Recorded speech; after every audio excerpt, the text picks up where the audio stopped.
자, 미수론.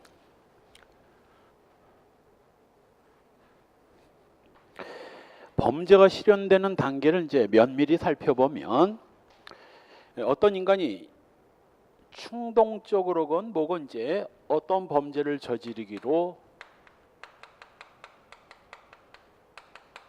결심을 합니다. 뭐 원수를 갖기 위해서 몇 달 전, 몇 년 전부터 죽이기로 작정을 하고 차근차근 준비하는 놈들도 있고, 성폭행범처럼 길을 가다 우연히 섹시한 여자 보고 돌아가지고 그냥 덤벼드는 놈이 있고, 그때는 이제 순간적으로 범죄의 결심, 실행의 착수가 그냥 순식간에 일어나지. 그것도 이제 조금씩 자르면 범죄를 결심하고 범죄 의사를 외부에 표현하기도 합니다. 주변에다가 뭐 저 새끼 내가 한 달 안으로 묻어버린다라고 외부에 표시를 하고, 보통 여기까지 죄 안 돼. 그리고 이제 본격적으로 범죄를 저지를 준비를 하죠. 요게 소위 말하는 뭐요? 예비 음모. 보통은 예비 음모라고 표현하는데 논리적으로 보면 음모가 먼저입니다. 음모와 예비를 하고, 대부분 예비 음모라고 하니까 예비 음모로 씁시다. 그리고 음모라는 건 이건 모의를 말하는 겁니다. 2인 이상이 범죄를 모의하는 걸 이걸 음모라고 하기 때문에 이 음모는 혼자서는 저지를 수 없는 범죄입니다. 그래서 그 고독한 늑대인지 외로운 늑대인지처럼 혼자 솔로로 저지르는 범죄에 있어서는 음모라는 단계는 거칠 수가 없어. 뭐라는 걸 알 수 있다. 뒤에서 보게 될 필요적 공범, 범죄를 위해서 반드시 2명 이상이 있어야 되는 범죄, 요거 필요적 공범에 해당됩니다. 혼자 범죄를 저지르는 경우에는 음모 단계는 거칠 필요도 없죠. 그래서 음모는 요 범죄 모의고, 그럼 예비는 뭐냐? 범죄에 대한 요거 모의 심적 준비 행위라면 요거는 물적 준비 행위입니다. 뭐 예를 들면 범행 도구를 준비한다든가 현장 답사를 한다든가 아니면 건물에 도면을 확보한다든가 하는 것들이 바로 요 물적 준비 행위로서 예비에 해당되는 거예요. 혼자 저지른 범죄에서는 이제 예비를 하고 곧바로 본격적으로 범죄를 저지르기 시작하는 걸 요걸 실행의 착수라고 하거든. 실행의 착수.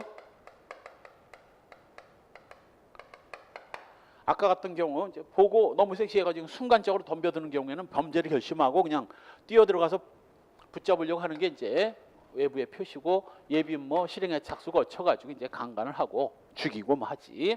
순식간에 일어나지만 보통은 이제 나눠서 진행됩니다. 그래서 예비는 물적 준비행위, 음모는 인적, 심적 준비행위를 마치면 이제 본격적으로 실행의 착수, 본격적으로 범죄를 저지르는 게 실행의 착수고, 범죄는 여기부터 범죄가 되는 게 원칙이지만 단 가끔가다 주로 죄질이 엄청나게 무거운 범죄들, 이런 범죄들은 예비 음모도 이건 조금 심각한 거거든. 그래서 예비 음모를 특별히 처벌하는 범죄들이 따로 있어요. 살인, 강도 이런 것들은 요 예비 음모도 처벌하지. 그때는 요 예비 음모 행위도 범죄가 되지만 강간죄나 절도죄, 송괴죄, 폭행죄 같은 범죄들은 예비 음모 처벌 규정이 없기 때문에 이 강간 예비 음모나 송괴 예비 음모는 죄가 되질 않습니다. 근데 웃긴 게 강도와 강간은 법정형이 똑같아. 3년 이상의 징역이거든. 근데 강도는 예비 음모를 처벌하지만 강간은 예비 음모 처벌 규정이 없어요. 기출문제로 시험에 나온 적 있어. 예비 음모 처벌하지 않는 범죄를 골라라 해서. 그래서 이제 본격적으로 범죄를 저지르기 시작하는 게 실행의 착수고, 실행에 착수한 다음 행위를 종료하고, 예를 들면 살인죄의 경우 방아쇠를 당겼고, 그리고 방아쇠를 당겨서 정통으로 맞아가지고 죽을 수도 있지만 빗 맞으면 안 죽거든. 그래서 행위를 종료하고, 행위가 종료한 뒤에 결과가 발생하면 보통은 기수가 되고 기수와 동시에 뭐 범죄는 끝나죠. 그런데 결과가 발생하더라도 뭐 그냥 기수가 될 수 없는 범죄 플러스 알파가 더 있어야 기수가 되는 범죄가 있다고 그랬죠. 그게 뭐야? 계속범. 체포감금의 결과가 발생했더라도 결과가 발생했다고 그냥 기수가 되는 게 아니라 그 체포감금 상태에서 일정한 시간이 흘러야 기수가 되는 경우가 있거든. 따라서 애당초 행위를 했는데 결과가 발생하지 않았다면 이게 바로 뭐가 되는 거예요? 이게 바로 미수가 되는 거고, 이게 미수가 되는 거고, 결과가 발생하고 범죄가 완전히 완성되면 뭐 이게 기수가 되는 거예요. 또 기수가 된 뒤에도 범죄는 보통 기수가 되면 살인죄 같은 경우 사람이 죽으면 기수고 기수와 동시에 범죄가 종료되지만 역시 계속범의 경우에는 한두 시간이 지나서 기수가 됐더라도 뭐 계속 몇 달간 계속 감금을 했다면 감금이라는 범죄는 계속되고 있었던 거예요. 2000년 여경 시험 2월 달 그러니까 그전에는 여경 남경 시험을 따로 보던 시절도 있었어. 몇 년 동안. 그러다 나중에 통합이 됐지. 그 2000년대는 진짜 쉬웠습니다. 뭐 5시간에 뭐 3달 그렇게 할 필요도 없었어. 4시간에 2달 강의로 그냥 90점 이상 팍팍 맞았으니까. 그때 시험 문제는 진짜 쉬웠지. 그때 바로 범죄 순서로 옳은 걸 골라라 이래가지고 실행의 착수, 범죄의 종료, 기수 이렇게 함정 판정이 있어. 틀렸고 이 행위의 종료와 범죄의 종료는 달라요. 범죄가 종료된다는 건 범죄가 완전히 끝난다는 거고 이건 행위만 끝나는 거예요. 행위 종료 시기하고 기수 시기를 헷갈리면 큰일 나는 겁니다. 그래서 범죄가 완전히 완성되면 기수, 범죄가 미완성되면 미수인 거예요. 그래서 이렇게 범죄가 실현되는 순서를 이렇게 살펴보고 이 칠판이 좁아가지고 이제 여기다 이제 미수를 3개를 다 적어야 되는데 자 이렇게 범죄 실현 단계는 결심, 범죄 의사 표시, 예비음모. 예비음모는 예비음모를 처벌하는 규정이 있어야만 범죄가 된다 했습니다. 실행에 착수를 하고 미수, 기수, 범죄 종료 순서로 진행됩니다. 특히 1. 범죄를 결심한다든가 범죄 의사를 표시하는 건 죄가 되지 않고 이 예비음모가 예비음모부터 범죄가 될 수 있습니다. 물론 예비음모를 처벌하는 범죄에 있어서만. 이때 미수는 행위를 종료하지 못했거나 행위를 종료했더라도 결과가 발생되지 않는 걸 미수라고 합니다. 따라서 실행에 착수를 해서 아예 행위 자체를 종료하지 못하고 미수에 그치는 경우도 있고 예를 들면 A가 B를 죽이기 위해서 방아쇠를 당기다가 누가 손목을 나무로 내리치는 바람에 방아쇠를 당겨보지도 못한 채 총을 떨어뜨려서 B를 죽이는데 실패를 했다면 이게 실행에 착수를 해서 행위도 끝내보지 못하고 미수에 그친 겁니다. 이걸 착수미수라고 하고 이걸 착수미수라고 하고 행위는 끝냈는데 결과를 발생시키지 못했어. 즉 방아쇠를 당겼는데 총알이 빗나가가지고 나무에 맞았다든가 뭐 옷을 스치고 지나갔다든가 몸을 스치고 지나가서 상처만 입혔다면 이것도 살인미수죠. 이런 미수를 실행미수라고 그래요. 이걸 실행미수라고 합니다. 그래서 착수미수는 행위조차 끝내지 못한 채 무의수에 그친 경우고 실행미수는 행위는 끝냈는데 결과가 발생하지 않아서 미수에 이르는 경우를 이걸 실행미수라고 하는 거예요. 뭐 착수미수건 실행미수건 형법적으로는 어차피 똑같은 미수지만 뭐 법적으로는 똑같아. 법 규정상으로는. 그러나 뭐 형이 떨어질 때는 정상 참작할 때는 양형에서는 차이가 있지. 총조차 못 쏜 놈하고 쏴가지고 부상을 입혔는데 안 죽은 놈하고는 똑같은 미수라도 뭐 차이가 있지. 양형 사유는 될 수 있습니다. 또 미수도 처벌하는 범죄가 있고 처벌 안 한 범죄 있습니다. 미수도 처벌하는 규정이 있어야만 처벌돼요. 그리고 범죄 완성은 기수죠. 원래 범죄는 기수가 원칙이고 미수나 예비 음모는 조금 예외적인 형태인 거예요. 한편 다음 페이지의 종료, 보호법익에 대한 실질적인 침해가 끝난 경우를 말하고 실질적 기수라고 합니다. 대부분의 범죄는 기수와 동시에 종료하지만 계속범 같은 경우에는 시간이 흘러야 기수고 또 법익 침해가 완전히 끝나야 범죄가 종료하게 됩니다. 구별의 실익은 이미 설명했어요. 기수 이후 종료 전에도 공범 성립이 가능하고 기수 이후 종료 이전에라도 아직은 법익 침해가 계속되고 있으니까 상대방은 정당방위 긴급 피난이 가능하며 기수 이후 종료 이전에 가중적 구속요건 실현이 가능하고 예를 들면 감금을 하다가 죽이면 어떻게 돼요? 감금 치사가 될 수 있지. 공소시효는 범죄가 종료된 때부터 진행됩니다. 미수의 처벌 근거. 자, 앞에 학생 객관설에 의하면 객관주의 범죄 이론에 의하면 원래 미수는 처벌한다, 안 한다? 안 하죠. 왜? 객관주의 그렇지. 객관주의 범죄 이론이 중시하는 게 뭐지?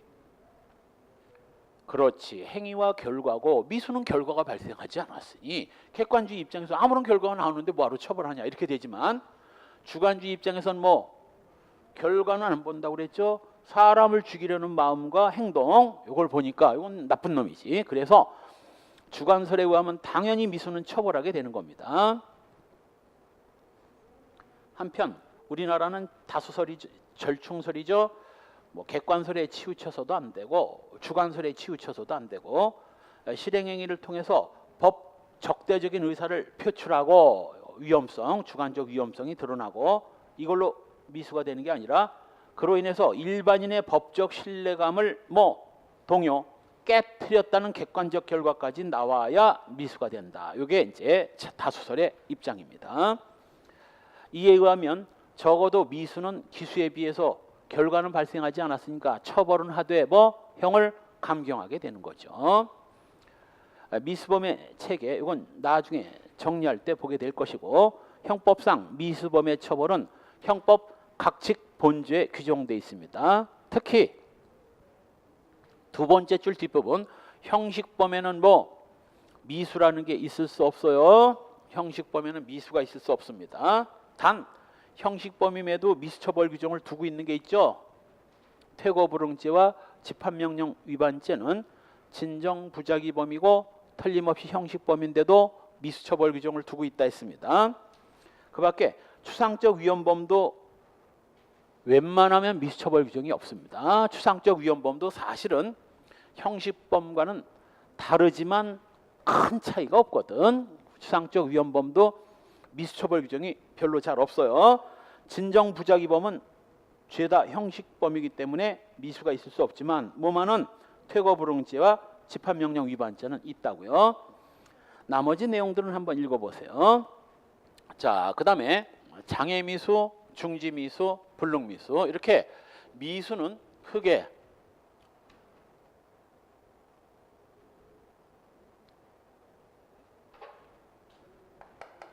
장애미수,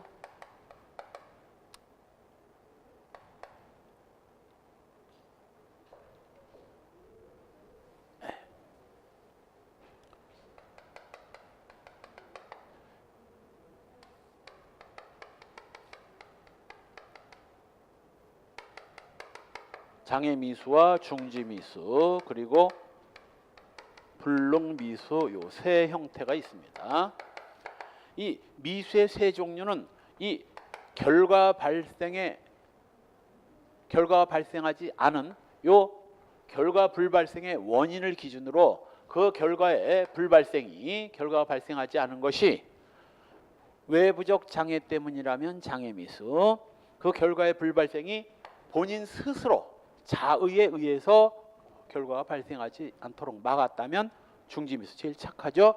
불능미수는 애시당초 결과 발생이 불가능했었던 경우입니다. 원래 결과 발생이 불가능하면 알다시피 불능범이에요. 불능범은 제가 안 됩니다. 단 그 불능범 중에서 위험성이 있다고 판단될 때 불능미수로 처벌합니다. 이거는. 그래서 이 모든 미수의 공통 요건이 있어요. 이건 최소한도 이제 미수의 기본 개념을 이해했다면 두 개는 나와줘야 돼. 최소한 미수가 되려면 뭐? 실행의 착수 단계는 지나야지. 왜? 실행의 착수 단계를 지나지 않았다면 그건 예비 임모일 수는 있어도 미수는 절대 될 수 없으니까 최소한도 실행의 착수 단계는 지났어야 되고 또 뭐? 결과가 발생하면 안 돼. 즉 기수가 되면 이건 기수이기 때문에 기수가 되지 미수가 될 수 없지. 최소한도 범죄가 완성되어서는 안 됩니다. 범죄가 결과가 발생해서는 안 돼요. 그래서 모든 미수의 공통 요건이 바로 뭐 실행의 착수를 했어야 되고 최소한도 범죄는 미완성이어야 됩니다. 범죄가 완성되면 그건 기수가 될 테니까 이 정도는 논리적으로 이해해야 돼. 아, 최소한도 미수가 되려면 예비임모가 안 되려면 실행의 착수 단계는 지나야 되고 기수 단계까지 가면 안 된다는 건 당연히 알아야지. 이 정도는. 요건 공부를 어지간히 한 학생도 미수범의 공통 요건 세 가지를 불러보라고 하면 요 정도는 나오는데 이게 잘 안 나와. 이때 실행의 착수를 할 때 바로 뭐 기수의 고의로 실행에 착수를 해야 됩니다. 기수의 고의를 가지고 실행에 착수를 해야 돼. 따라서 처음부터 기수에 이를 생각이 없었다면 그건 미수가 아니에요. 예를 들면 이제 친구끼리 장난하다가 오랜만에 만나면 얼굴에 이제 펀치를 살짝 날리잖아. 깜짝 놀라라고 한 것이지 진짜 맞춰가지고 콧뼈를 뭐 박살낼 의도는 없었거든. 바로 주먹을 날릴 때부터 친구를 때려서 상해를 입힐 생각은 없었던 겁니다. 자, 상해 미수 돼 안 돼? 코앞에 주먹 왔다 갔다 했다고 상해 미수가 될 수는 없어요. 처음부터 기수에 이를 생각은 없었기 때문에. 그런데 깡패를 만나가지고 이제 싸움을 하다가 뭐 한 대 후려쳤는데 뭐 피하는 바람에 미수에 그쳤다면 그때는 뭐 그건 미수가 될 수 있지. 경우에 따라 깡패에 대해서 저항하기 위해서 했다면 혹시 정당방위로서 위법성은 조각될 수 있지만 미수는 되거든. 미수는 되거든. 그래서 모든 미수의 공통 요건입니다. 기수의 고의로 실행에 착수를 해서 범죄가 미완성이 되는데 바로 그 범죄 미완성의 원인이 바로 뭐 외부적 장애 때문에 범죄가 미완성에 그쳤다면 장애 미수. 범인 스스로 이걸 자의성이라고 합니다. 스스로 자자를 써서 자의에 의해서 범죄를 미완성에 그쳤다면 이건 중지미수. 그리고 뭐 처음부터 범죄 결과 발생이 뭐 불가능했었던 경우는 불능범인데 그 불능범 중에서 위험성이 있는 불능범만 뭘로? 불능미수로 처벌합니다. 자, 요거 시험에 몇 번 나온 거야?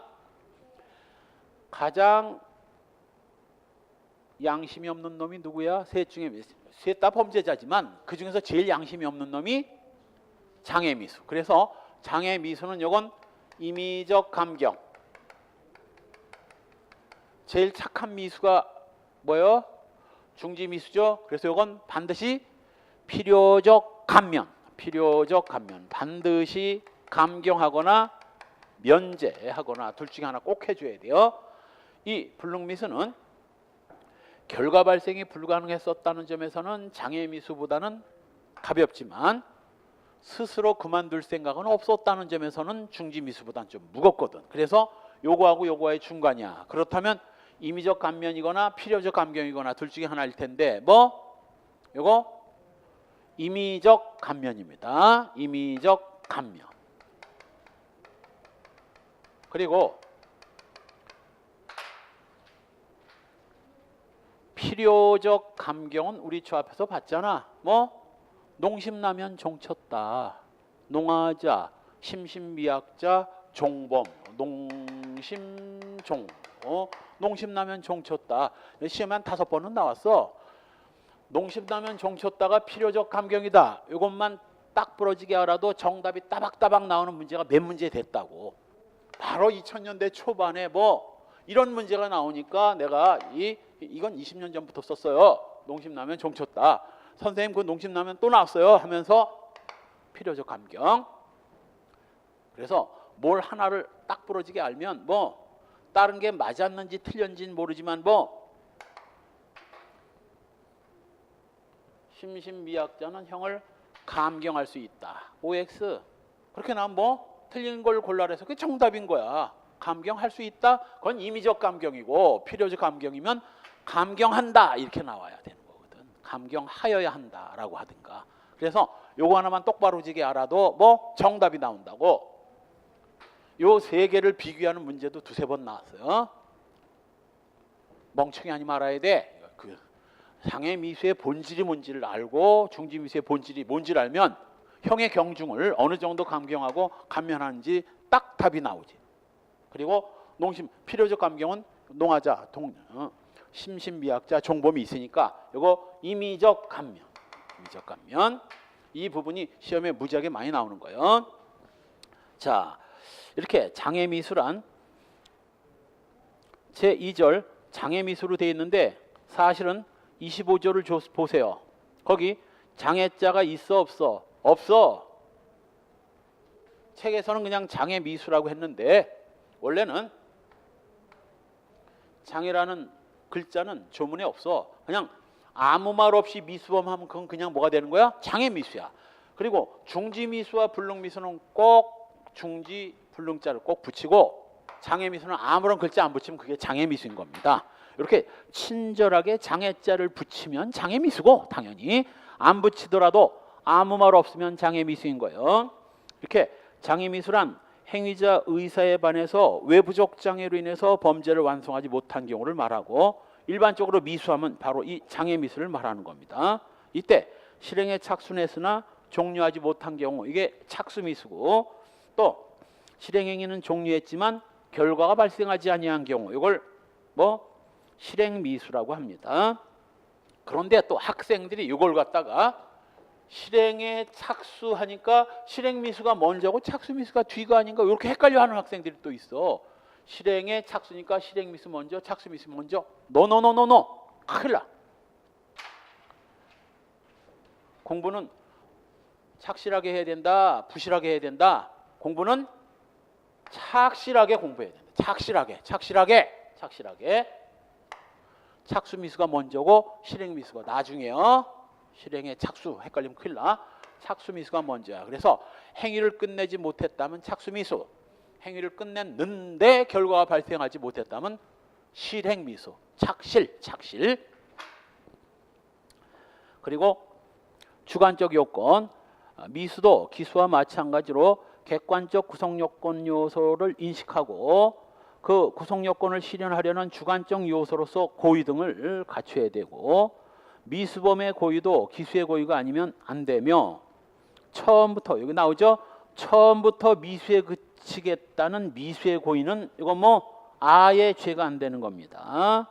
또 과실범에는 고의가 없고 자 여기서 바로 뭐 지금 모든 세 가지 미수는 다 뭐 기수의 고의가 있어야 되잖아요. 요걸 보고 세 가지 미수에 다 고의가 있어야 되니까 과실범에는 미수라는 게 있을 수가 있다 없다? 없다. 모든 미수는 기수에 고의가 있어야만 성립되는 범죄이기 때문에 과실범에는 미수라는 게 있을 수가 없다는 걸 알 수 있습니다. 또 과실범 쪽에서 미수를 바라보면 자 과실범의 성립요건 세 가지 불러봐. 핵심 세 가지. 과실범 저 앞에서 본 거잖아. 고의와 과실. 과실범의 성립요건 세 가지 불러봐. 그렇지. 이것만 알아도 이건 봐줘. 주의 의무 위반, 부주의로.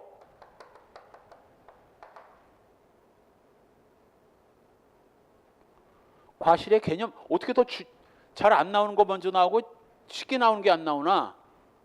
과실이 고의가 아니기 위해서는 과실과 고의의 본질적인 차이점이 뭐야? 고의는 구성요건을 인식한 거고 구성요건의 인식을 짧게 줄여서 뭐라 그랬어? 사실의 인식. 그럼 과실은 사실의 불인식. 부주의로 사실 인식하지 못하고 바로 뭐 법익 침해 결과가 발생해야 과실범이 되거든. 따라서 과실범의 입장에서 보면 또 뭐야? 과실범에는 미수가 있을 수 없어. 왜? 과실범은 완성돼야 성립되는 범죄이기 때문에 여기 결과가 발생하지 않았다면 애당초 과실범하고는 안 맞아. 그러니까 미수범 쪽에서 보면 과실범 말도 안 되고 과실범 쪽에서 보면 또 역시 뭐 미수라는 건 말이 안 되는 거야. 그래서 과실범에는 미수 없어요. 그 다음 실행의 착수. 범죄를 본격적으로 저지르기 시작하는 걸 실행의 착수라고 하고 결정적으로 예비임무와 미수를 구별하는 핵심 기준이 그겁니다. 더군다나 예비임무도 처벌하고 보통 이제 미수는 예비임무는 처벌 안 하고 미수는 좀 처벌하는데 예비임무는 처벌하지 않고 미수만 처벌하는 범죄 꽤 됩니다. 강간죄 같은 거가 그렇지. 둘 다 처벌하는 범죄는 조금 그렇다 하더라도 자, 이 실행의 착수 하나로 강간죄 같은 경우 실행에 착수한 뭐 죄가 되는 거고 실행에 착수 전이라면 죄가 안 돼요. 죄가 되느냐 안 되느냐 무지하게 중요한 거거든. 그러나 또 이제 강도죄 같은 경우에는 예비임무도 처벌하고 미수도 처벌하지만 뭐 적어도 예비임무가 미수보다는 훨씬 가볍거든. 더 가벼운 범죄가 되느냐 무거운 범죄가 되느냐 죄가 안 되느냐 되느냐 굉장히 중요한 기준이거든. 그래서 옛날에 사법시험, 이제는 사법시험도 다 사라졌지만 사법시험 2차 시험 문제 그냥 주관식 문제로 뭐 실행의 착수를 논함 이런 문제들이 수도 없이 많이 나왔어. 여러 번 나왔어. 7번 나왔어.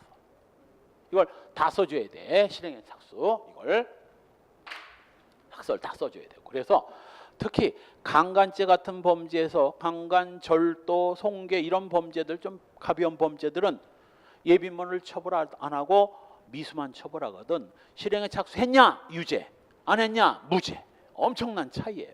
그래서 소위 가스배관 사건이 있었죠. 가스배관 사건 뭐 물건을 훔치려고 소위 연립주택 다세대 주택에 가스배관을 타고 오르내리다가 발각된 경우 요거 야간 주거침입 절도죄 실행에 착수 인정된다 안 된다? 안 된다. 안 된다. 무죄이다. 야간 주거침입 절도죄는 예비임무를 처벌하는 규정이 없기 때문에 무죄가 된 거야. 어느 정도 돼야 실행에 착수 인정한다고? 그렇지. 창문을 열려고 잡아당기기 시작할 때 실행에 착수가 인정되기 때문에 어느 집이 좋을까 창문을 통해서 어느 집이 좋을까 구경만 하다가 발각됐다면 터치가 들어가지 않은 이상 실행에 착수 인정 안 되는 거거든. 무죄야 무죄.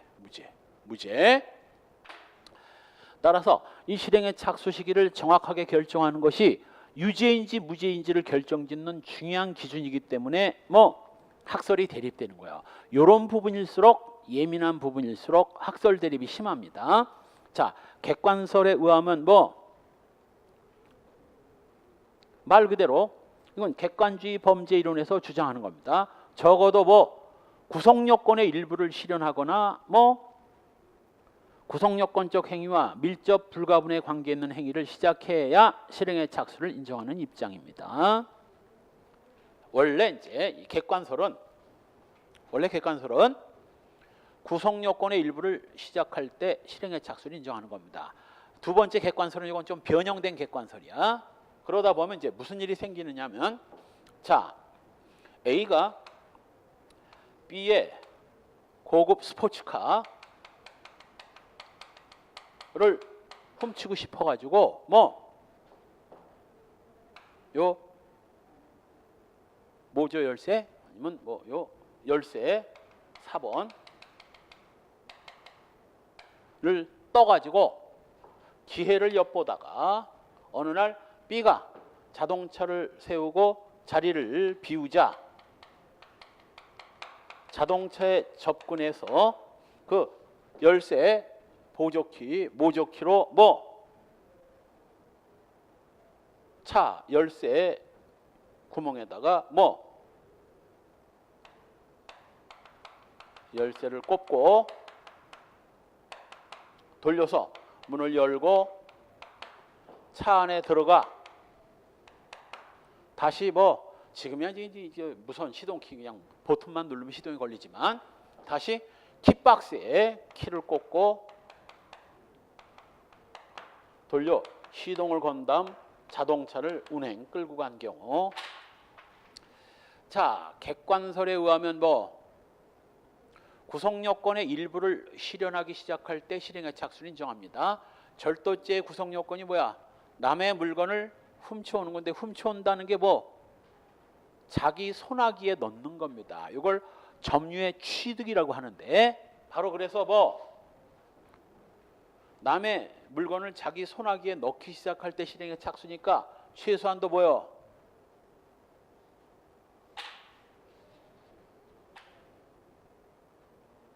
키를 꽂고 시동을 걸 때 실행의 착수를 인정합니다. 왜? 시동이 걸려야 그 자동차를 끌고 갈 수 있으니까. 자기 손아귀에 넣을 수 있으니까. 그러다 보면 실행의 착수 시기가 너무 늦어져 가지고 기수 시기는 또 언제예요? 실행의 착수 시기가 남의 물건을 자기 물건으로 자기 지배하에 넣으려고 할 때고 기수 시기가 넣은 때야. 그러면 키를 꽂고 시동을 걸면 요게 기수야. 시동이 걸리면 기수야. 이제 시동이 걸리면 완전히 장악이 된 거니까. 실행의 착수 시기와 기수 시기가 찰나의 순간에 붙어버리고 절도 미수라는 건 거의 발생이 불가능한, 요 찰나의 순간에 발생하는데 거의 절도 미수라는 게 성립될 수 없게 돼요. 그래서 이 객관설은 실행의 착수 시기를 너무 늦게 인정해서 기수와 미수를 거의 구별할 수 없게 된다는 문제점이 등장해요. 그럼 주관설에 의한 주관설은 뭘 기준으로 해? 생각. 저 인간이 절도를 저지를 생각이 있는가를 외부적으로 딱 알 수 있는 상태면 이거 실행의 착수를 인정합니다. 그럼 열쇠 4번까지 이제 예비야. 아직 기회는 안 왔으니까. B가 자리를 비우자 열쇠를 들고 차에 접근하기 시작합니다. 요때 저 자식이 이제 훔치려고 하나 보다. 바로 주관설에 의하면 요때 실행의 착수 인정합니다. 상당히 빨라지지. 그러다 보니 또 우리 원자행에서 봤다시피 실행의 착수 시기가 빨라지는 순간 미수범이 지나치게 확대된다는 문제점이 또 등장해야 돼요. 특히 아까 얘기했죠. 예비인은 처벌하지 않고 미수만 처벌하는 범죄에 있어서 실행의 착수를 너무 일찍 인정하면 예비인가 죄가 안 되는 건데 죄가 인정하는 범위가 막 넓어지거든. 그래서 주관설은 또 너무 빨라져서 이런 문제점이 등장합니다. 그래서 바로 절충설, 주관적 객관설, 개별적 위험설, 개별적 객관설, 행위자의 주관적인 범죄 계획에 비추어. 여기까지가 범죄 계획은 머릿속에 있는 거니까 이거 행위자의 범죄 계획, 이건 주관적 요건이고, 구성 요건 실현에 대해서 직접적으로 위험한 행위가 개시, 이거 바로 객관설의 입장입니다. 그래서 주관설 입장과 객관설 입장을 짬뽕을 해서 행위자의 범죄 계획에 비추어서 본격적으로 위험한 행위가 시작되면 실행의 착수를 인정하는 입장입니다. 우리 판례는 보통은 절충설 입장에 의하되 절도죄의 경우에는 밀접행위설, 간첩죄의 경우에는 거의 주관설적 입장에서 실행의 착수를 인정한 판례들이 있습니다.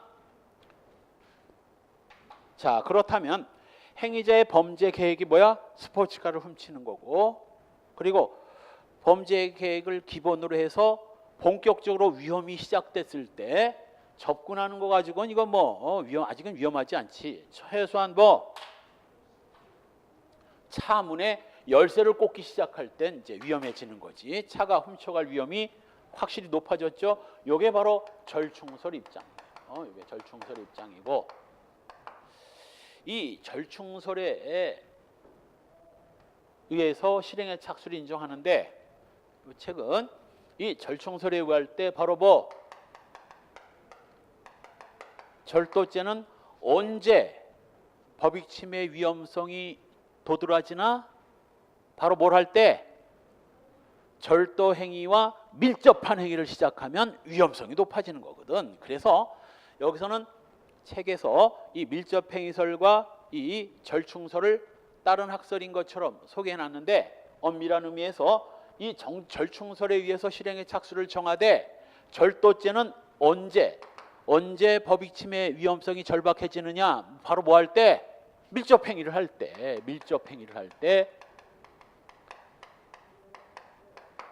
법익 침해 위험성이 높아지는 거거든. 그러니까 밀접 행위설은 사실은 절충설을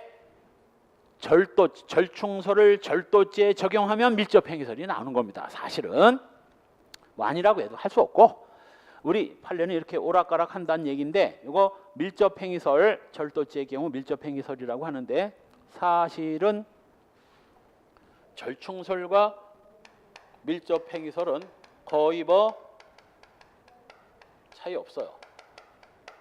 왜? 절충설이 바로 범죄 계획을 중심으로 해서 법익 침해 상태가 위험한 때, 위험한 행위를 시작할 때인데, 그게 바로 법익 침해에 밀접한 행위를 하면 위험해지는 거야. 시험에 무지하게 많이 나옵니다. 어떤 경우에 그럼 절도죄 실행의 착수를 인정하고 어떤 경우에 부정하느냐, 그게 이제 그 아래 판례에서 쭉 나오죠. 봅시다. 판례 정리. 절도죄 밀접한 행위를 시작한 때인데 바로 1. 범인들이 함께 담을 넘어 들어가서 그 중에 한 명이 그곳에 있는 구리를 찾기 위해서 담에 붙어 걸어가다가 잡힌 경우 실행의 착수 인정됐습니다. 아마도 이거 밤이었겠죠. 밤에는 밤을 넘어간 때 이미 야간 주거침입 절도가 시작된 거예요. 더군다나 구리를 찾기 위해 담에 붙어 걸어가다 이 구리를 찾으려고 바로 밀접 행위를 하고 있는 거지.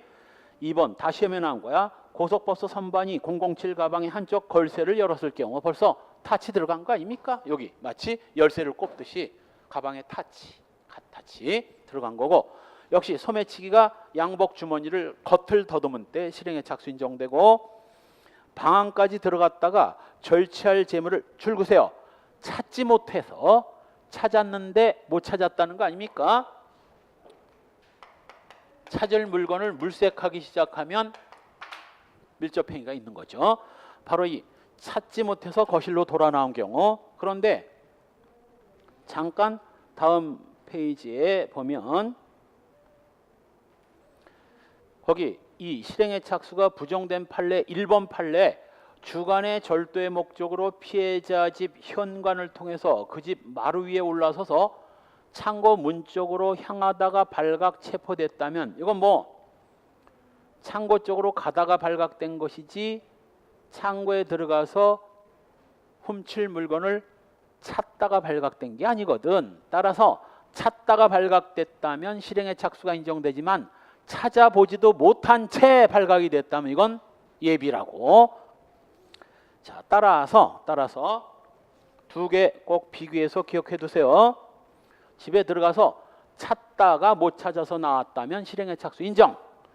그냥 들어가자마자 발각됐다면 예비 무죄입니다. 그 다음 5번 라디오를 훔치려고 라디오선을 건드리다가, 이건 라디오선을 건드리다가 이건 실행의 착수 지나고도 한참 지난 거죠. 6번이 아까 얘기했던 자동차 안에 밍크 코트를 절취할 생각으로 차 오른쪽 앞문을 열려고 앞문 손잡이를 잡아당기다가 줄그세요. 손잡이를 잡아당기다가 발각된 거. 그런데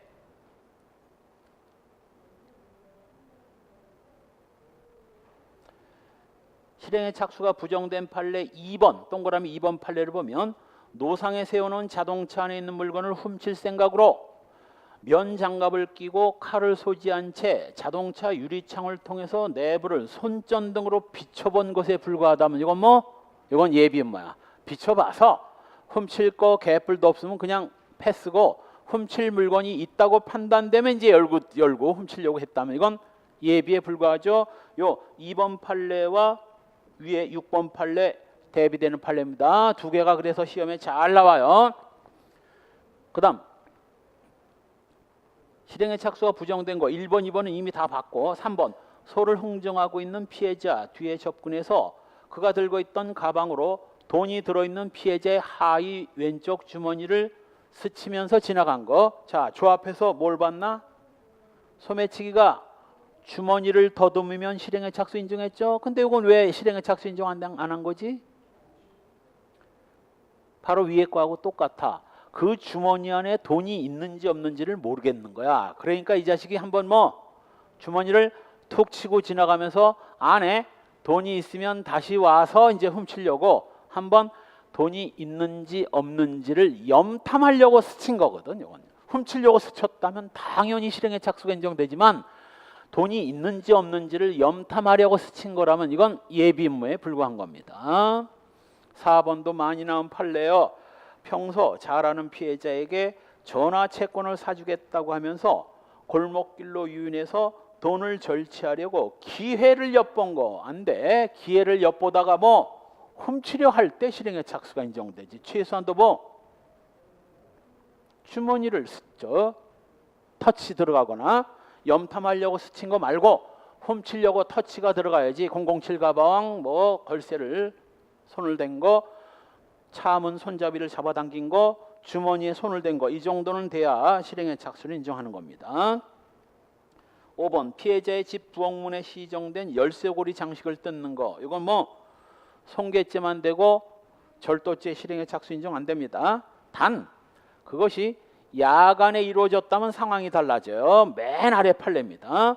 특수절도죄 아래에 있는 손괴 후 야간 주거 침입절도. 이게 밤에 물건을 훔치려고 두 번째 줄 중간 자물통 고리를 절단하고 출입문을 송기한 뒤 집 안으로 침입하려다 발각됐다면 언제 실행의 착수가 인정돼요? 자물통 고리를 절단할 때 손괴가 시작됐고 바로 그 손괴 후 야간 주거 침입 절도는 물색을 한 때가 아니라 손괴를 시작할 때 실행의 착수가 인정되는 겁니다.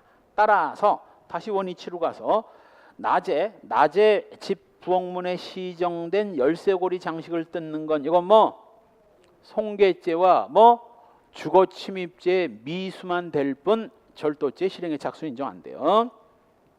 주거 침입죄 미수입니다. 장식을 뜯고 들어갔다면 손괴죄와 주거 침입죄 기수. 그리고 절도는 아직 안 되는 겁니다. 한편 8호 아래 판례는 인목을 절취하기 위해서 캐낸 때는 절도는 기수입니다. 이건 미수 실행의 착수를 보는데 이게 왜 나와? 이건 인목을 절취하기 위해서 실행의 착수는 언제쯤일까? 집안에 있는 나무라면 집안으로 들어가면 야간 주거 침입 절도지만 낮이라면 언제쯤 밀접 행위가 시작됐을까?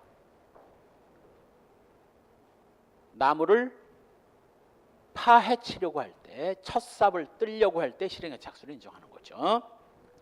주간이라면. 야간이라면 들어간 때고 주간이라면 나무를 캐내기 위해서 첫삽을 뜰 때 실행의 착수가 인정될 겁니다. 그리고 캐낸 때 기수가 된 거야. 따라서 캐냈을 때 이미 기수가 됐기 때문에 기수 이후에 캐낸 나무를 운반하는 걸 B가 운반하는 걸 A가 캐내가지고 운반하는 걸 A가 운반만 도와줬다면 얘는 기수의 일은 되기 때문에 절도의 공범은 성립될 수 없고 작물 운반죄라든가 이런 범죄가 또는 범인 은닉 도피라든가 증거인멸이라든가 그런 범죄가 따로 성립할 수는 있어도 절도죄는 이미 다 끝나버렸기 때문에 공범이란 있을 수가 없는 겁니다. 한편 야간 주거 침입 절도는 야간에 주거 침입을 시도한 때 실행에 착수해요. 이거는 물색하기 전이라도 실행의 착수가 인정되는 거죠. 예를 들면 1. 야간에 주거에 침입한 때. 두 번째 줄 뒷부분 야간에 아파트 베란다 철제 난간에 가서 유리 창문을 열려고 시도한 거. 역시 바로 아래 줄 끝부분 출입문을 당겨보는 거 전부 야간 주거 침입 절도 실행의 착수 인정되지만 이 야간에 가스배관 타고 오르내리다가 발각된 건 뭐 훔칠 집을 정한 뒤 그 훔칠 집의 유리 창문 정도는 당기기 시작해야 실행의 착수가 인정되기 때문에 가스배관 타고 오르내리는 것 갖고는 절도 예비에 불과한 겁니다. 무죄예요. 그렇게 되면 3번 카페에서 야간에 아무도 없는 그곳 내실의 침입 실행의 착수죠. 장식장 안에 들어있던 정기적금 통장 등을 꺼내 들고 기수. 그래서 침입 내실의 침입 실행의 착수. 꺼내 들고 기수. 체크하세요. 메모해 놓으라고. 내실의 침입 실착 실행의 착수. 꺼내 들고 기수입니다. 요때 기수가 된 거야. 따라서 나오던 중 발각되어 돌려준 건 이미 절도가 기수에 이른 뒤에 돌려줬기 때문에 정상 참작 사유는 될 수 있어도 기수는 이미 되고도 남은 거야. 된 뒤에요. 이미 버스 지나갔다는 얘기지. 4. 주간에 사람 주거에 침입해서 야간에 재물을 절취했다면 이건 주거 침입죄와 절도죄 경합범입니다. 야간 주거 침입 절도죄 안 돼요. 그렇다면 그 야간 주거 침입 절도죄 여기다 줄 긋고 그럼 야간 주거 침입 절도죄는 언제 실행의 착수를 인정해요? 주간에 침입하는 것 갖고 안 되고 야간에 침입해서 야간에 훔쳐야 돼. 야간에 침입해서 야간에 절도를 해야 야간 주거 침입 절도고 옛날에는 주간에 침입했더라도 야간에 훔치면 야주절을 인정했었어. 그러나 지금은 안 돼. 주간에 침입해서 야간에 훔치면 주거 침입죄와 절도죄 경합범에 불과하고 야간에 침입해서 야간에 훔쳐야만 야간 주거 침입 절도가 됩니다. 한편 3. 요 특수절도 송계 후 야간 주거 침입 절도는 송계를 시작한 때 이미 받고 문제는 다음 페이지에 이제 합동절도인데 자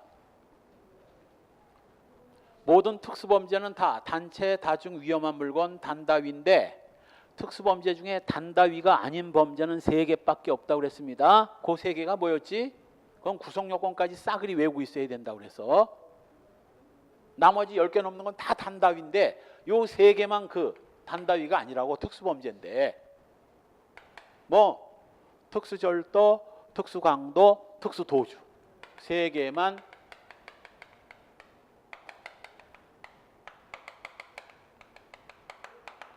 단다위가 아닌 구성요건이라고. 특히 특수절도와 특수강도는 이건 무조건 다 외워야 돼요. 구성요건을 싸그리 다 외워야 된다고. 9구단 2단 외우듯이. 특수절도와 3가지가 뭐예요? 바로 손괴 후 야간 주거침입절도, 그 다음 합동절도, 흉기휴대절도. 이때 손괴 후 야간 주거침입절도는 실행의 착수 시기를 언제로 보면 되지만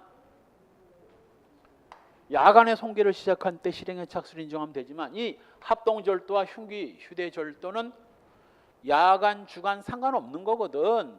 요건 물색을 시작해야 실행의 착수가 인정됩니다. 따라서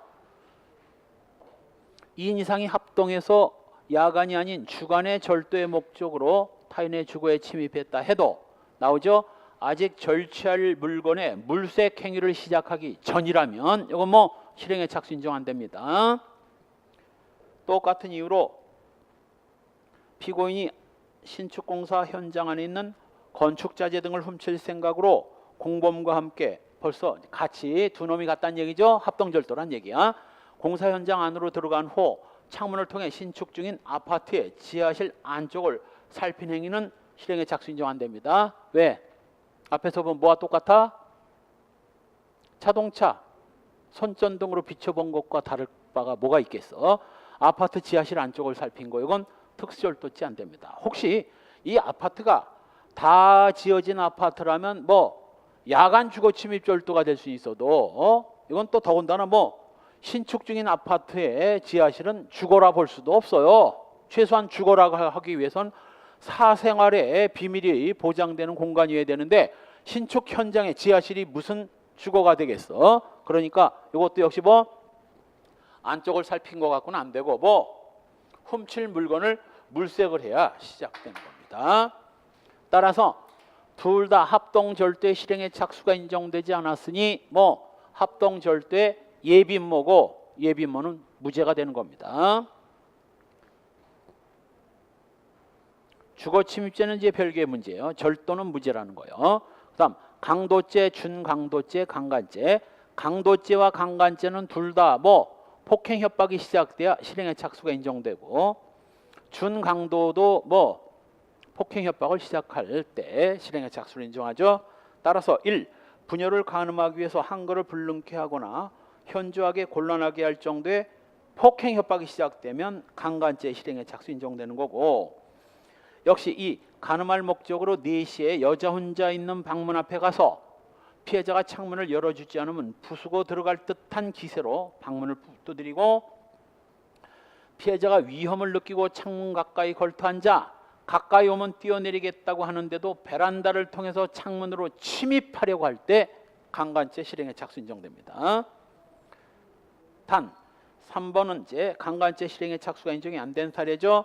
강간할 목적으로 피해자 집에 침입해서 안방에 들어가 누워 자고 있는 피해자의 가슴과 엉덩이를 만지면서 만지는 게 폭행이 될 수는 없어. 더군다나 강간죄의 폭행은 강력한 폭행이어야 되기 때문에 이거 유방과 엉덩이를 만지는 건 이건 강력한 폭행이라 할 수 없어서 이건 뭐 강간죄 실행의 착수는 인정 안 되지만 단 준강간죄 실행의 착수가 인정될 수는 있어요. 준강간죄는 뭐지? 바로 술 먹고 뻗었거나 잠에 골아 떨어져 있는 여자를 뭐 강간하는 겁니다. 이건 골아 떨어져 있기 때문에 두들겨 팰 필요가 없잖아요. 그래서 폭행 협박 없이 뭐만 성기만 삽입하면 돼. 그러다 보니까 폭행 협박이 없으니까 강간으로 보긴 좀 곤란하지 않느냐. 그래서 뭐라고 준강간이라고 부르는 거야. 강제로 폭행 협박을 하지는 않았지만 뭐 강력한 폭행 협박을 하지는 않았지만 강제로 삽입한 건 맞으니까 강간에 준한다고 준강간이라고 부르는 거예요. 따라서 집에 들어가서 자고 있는 여자의 가슴과 엉덩이를 더듬어댄 것은 준강간죄 실행의 착수는 인정될 수 있어도 강간죄 실행의 착수는 인정 안 됩니다. 특수강도 바로 이 특수강도는 특수절도와 구성요건이 다 똑같은데 요거 하나만 뭐 야간 주거침입 강도면 특수강도입니다. 손괴가 필요 없어. 그래서 특수절도는 손괴 후 야간 주거침입 절도 3개의 범죄가 결합된 결합범이지만 뭐 특수강도는 야간 주거침입 강도면 특수강도가 돼요. 그래서 요 야간 주거침입 강도죄 실행의 착수 시기를 놓고 우리 대법원이 헷갈렸어요. 하나는 주거에 침입할 때 실행의 착수를 인정하지 않은 입장과 판례와 주거에 들어가서 폭행 협박이 시작돼야 실행의 착수를 인정해야 된다는 양쪽 판례를 다 내놓고 있어. 오히려 원래 대법원은 어떻게 해야 될 법원이야? 하급법원에서 이거다라고 싸움이 났을 때 뭐 대법원이 교통정리를 해주는 곳이거든. 법령 해석의 통일, 상고심의 주된 기능이 그건데 오히려 대법원이 양쪽 판례를 다 내놔가지고 하급심 법원 판사들한테 뭐 헷갈리게 만들어 놨어요. 할 수 없어 이건. 나도 헷갈려 이건. 왜? 판례가 거의 비슷한데 하나는 실행의 착수 인정하고 하나는 안 했기 때문에 나도 헷갈려. 나도. 상황은 똑같아. 야간에 강도를 하러 주거에 들어갔다가 여자를 발견하고 강간을 시도하다가 하나는 뭐 어린 13살짜리면 이게 애기지 애기. 이거 어린 14살인가 13살 미성년자를 강간을 해버린 경우와 강간을 시도했는데 그 부녀자가 수술한 지 얼마 안 돼서 배가 아프다고 애원하는 바람에 강간을 실패를 해요.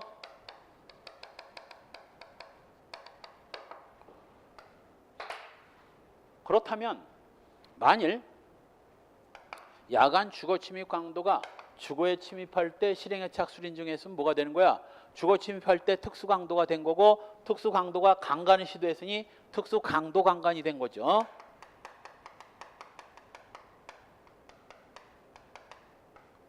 그리고 강간을 했으면 특수 강간 기수, 못했으면 특수 강도 강간 미수 이래야 되는데 하나는 요때 실행의 착수를 인정하고 또 하나는 뭐 폭행 협박이 시작돼야 실행의 착수가 인정되니까 야간에 주거에 들어간 것 같건 실행의 착수를 인정할 수 없어서 뭐 특수 강도는 안 되고 뭐 강간죄만 인정한 판례다.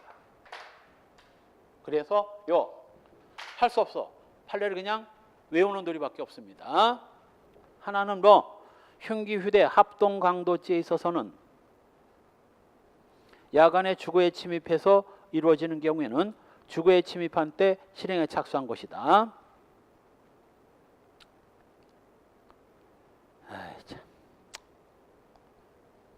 그 뒤에 92도 917 뒤에다가 뭐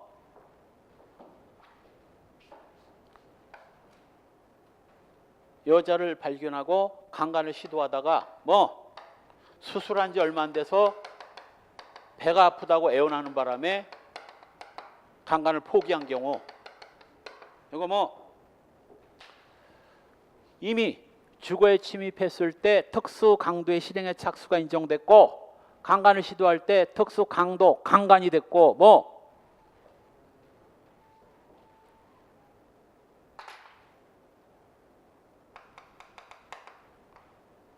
수술한 지 얼마 안 돼서 배가 아프다고 애원하는 바람에 그만뒀다면 이건 뭐 이미 특수 강도 강간 미수 장애 미수. 이거 수술해서 배가 아프다고 애원하는 바람에 그만두는 건 중지 미수가 아니라는 것도 중요해. 장애 미수 시험에 나왔어. 이거 장애 미수라는 거. 그래서 이거 특수 강도 강간 미수의 장애 미수 둘 다 중요해.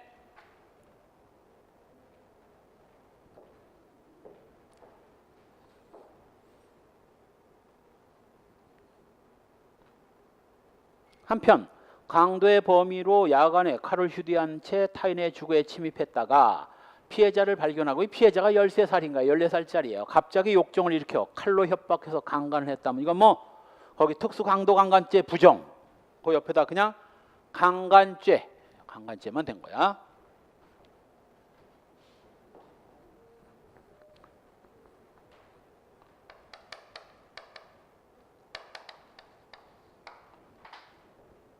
그래서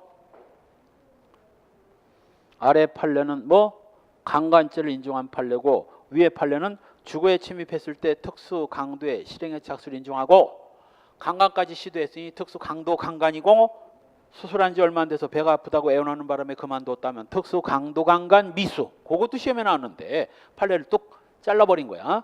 이게 왜 실행의 착수가 왜 중요한가? 바로 특수 강도 강간이 되냐 안 되느냐를 좌우하는데 1번 판례는 그 설명을 그냥 싹둑 잘라버린 거지.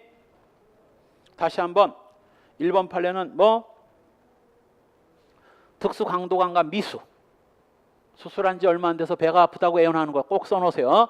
2번 판례는 뭐 야간에 강도하러 들어갔다가 여자 발견하고 강간해버린 거는 이건 뭐 폭행 협박이 시작되기 전이라서 특수 강도의 실행의 착수가 인정될 수 없어서 그냥 강간죄만 인정한 사례입니다. 이때 91년도니까 강간이지 지금으로 말하면 뭐요? 주거에 침입해서 강간하면 주거침입 강간죄라는 게 성폭력범죄 처벌법에 있고 더군다나 뭐 칼로 협박까지 했다면 또 뭐 흉기 휴대 강간이 성폭력범죄 처벌법에 또 있어. 지금은 뭐 그 주거침입 강간죄가 되겠죠. 그래서 특수강간 성폭력범죄 처벌법상 특수강간이 됐겠지만 이때 당시만 해도 성폭법이 없었거든. 91년도에는. 우리 성폭법은 언제 만들어졌다고? 김분함 사건을 계기로 94년도인가에 만들어졌어. 김분함 사건으로. 이 91년도에는 없었거든. 그래서 이때 당시에는 그냥 강간. 지금으로 말하면 뭐 특수강간이 되는 거죠. 성폭력범죄 처벌법 위반. 이 두 판례는 그래서 굉장히 중요해요. 왜?